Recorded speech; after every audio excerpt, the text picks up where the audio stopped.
Everybody's heard about the Jessop case the last few weeks, where in fact the true murderer was discovered years and years afterwards, and he had committed suicide. But there's lots of lessons to be learned from this. So we're speaking with Kim Schofield, a very well-known and successful criminal defense lawyer in the city of Toronto. And in fact, you just told me you were involved in this matter years ago. It was a travesty of justice, but what lessons do we learn from this? How did it happen, and what should we look at? Right, so 1995, I was articling with James Lockyer, who was representing him on the fresh evidence application with respect to the DNA at that time.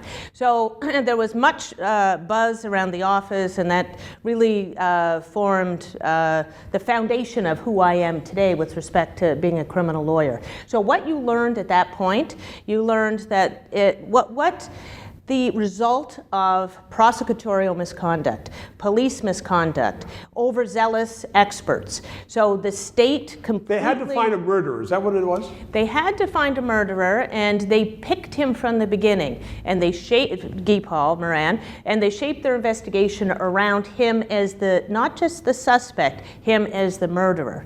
And their investigation, their experts, the way the prosecution conducted its case was abysmal. Was it criminal? In other words, were the investigators and the police involved? And certainly not all of them, but I mean, were there people there who behaved so poorly?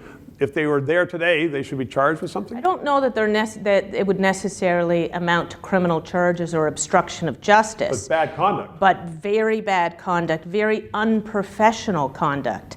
So there are things that came out in the Moran inquiry that today would really curl the toes of the prosecutors. I think they've learned a lot from it. I was just going to ask you, are things better today? I think so. I think experts are clearly better today. Right. I think that the Crowns take a little bigger step back, usually. Police-wise, well, we don't have a defund the police campaign for nothing. Okay, so, I mean, things are better today. Could that happen again, though? When the public is media is clamoring for, we want someone responsible. Yeah, it could happen today. The only thing that I would say today that's a little different is maybe we don't have quite as fervent defense approach on occasion. So that's something that maybe is the result of different generations. We have better defense lawyers these days. We do. Kim Schofield, thank you very, very much. Always a pleasure. 3 minutes. So thank you for watching. In response to many queries, I want you to know I don't always dress like Don Cherry. He dresses like me, sometimes.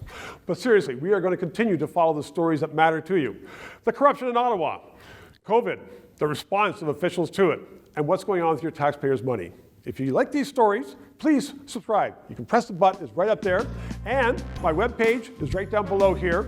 It's free, and we are providing the service because we want to make sure that Canadians know what's going on.